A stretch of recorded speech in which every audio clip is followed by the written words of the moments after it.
everyone, welcome to another episode of Bronsons Soapbox, where I tend to talk about video games, because for some reason, you enjoy that. So, today I'm going to be talking about slow starts in video games. Recently, we're getting towards the end of the year, we're actually in the middle of the big release season. Forza came out last week, Mario Maker's out, everyone's playing Metal Gear, Mad Max, so on and so forth, and all the way up until December, everyone's going to be playing all the fun new releases, and it's going to be a great time. That said, one of the games from earlier in the year that got a lot of hype, that a lot of people love, that I'm just not clicking with, is The Witcher 3. I've tried on multiple accounts to give The Witcher 3 a shot. I've tried, and I just can't get past the game's slow start. And this isn't the first time, a game that a lot of people have really liked has just not clicked with me because it starts slow. Because, L.A. Noire, Final Fantasy 13, there are plenty of games that just are probably great games, but because that first 5 to 10 hours is just slow, hot garbage, I just don't click with, and I always wonder, why does it need to be this way? Why is it that you have to have this, that's never been a good argument for me, where it's just play, anywhere from 5 to 15 hours of this game, and it's great. I love Kingdom Hearts 2.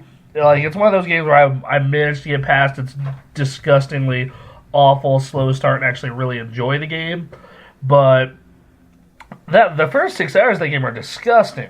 It is just painful. It is slow torture what they put you through to get to the good part of that game, which is the rest of it. The other 30 plus hours you get after that first 5 to 6.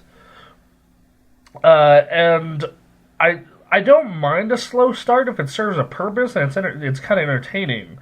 One of my favorite games of all time, actually my favorite game of all time, is Persona 4 Golden, which does have a slow start, but it's building intrigue and setting up character arcs and doing smart things with the narrative. Yes, you're not playing much, but it's still entertaining. Another game that I love that just has a slow start is Spec Ops: The Line. You boot it up and you think that, this is a standard military shooter, but then it builds and builds and builds and builds and gets super dark. If you're going to do a slow start, you either have to fully focus on building an intriguing, interesting narrative, or just find a way to make it, things happen quickly. I don't see why the first 5 to 8 hours of The Witcher 3 is this slow drag with a couple of, high points, the Lubberkin and the Griffin and the, things of that nature. But, everything in between those high moments is just this dragging, slow, boring setup, versus you look at, Bloodborne and Batman and Metal Gear and Ori and the Blind Forest, which all, start just super fast. First 2 hours of this game were the most hype thing you can imagine. And I'm not necessarily against slow-paced games, because I like Civ 5, I love World of Warcraft. It's more of if you're going to do that slow start, you need to do it very well and find a way to get me intrigued. I look back to, the Metal Gear games, most Metal Gear games start kind of slow, but they hook you with narrative. Or, a new gameplay mechanic. Mario, when you first start out, is never this world being experienced, but it's just they make the mechanics fun. Just jumping around in Mario 64 is fun, even if it starts kind of slow. And that's kind of my thing. Developers need to learn that timing and time spent is important, because when I was a kid, I'd easily play these grindy games with slow starts because, this is I have plenty of free time. This is the only game I'm getting for months. But as an adult, I have limited time. I have maybe one day a week where I can realistically sit down and really just tear apart a game, and the rest of the time it's an hour here, 2 hours there, hour here, hour there. And I just don't have time to get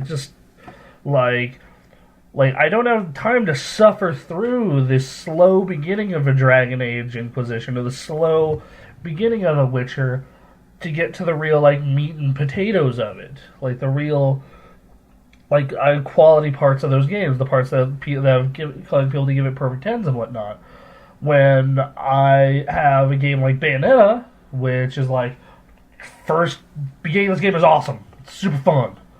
Or a game like Metal Gear where it's like it's intriguing. They're playing the man who sold the world, and they're doing all this really interesting stuff. It's like you need a certain level of pacing. I feel you can't just have you can't expect that much from the player. You can't expect the player to be like, well, get better later, and I paid $60. Because what's gonna happen is like, oh, the first, like, if I was a regular consumer, I would have been like, oh man, the first 4 hours of this Witcher thing outside of that Griffin part kind of sucked. I'm gonna go and exchange it for Batman, or I'm gonna go exchange it for this new weird Metal Gear thing, or hey, Mad Max is out.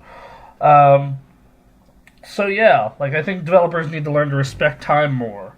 It's the whole grinding thing in MMOs. Like, I don't have time to sit in the forest and kill millions of wolves. Like, make an interesting quest chain or F off. Anyway, that's Bronsons Soapbox for this week. Sorry it's a shorter, kind of rantier episode, but had a long week leading up to this. Anyway, peace out. We are on Twitter at TheGamerAccess, twitch.tv/TheGamerAccess, Facebook.com, TheGamerAccess.com. Please donate on our donation page on our Twitch. It helps us pay for things such as microphones, capture cards, and travel when it comes to E3 and nonsense like that. We will be sure to thank you if you do such a thing, and we are very appreciative, and we're very appreciative of all our fans. Anyway, I'll see you next week.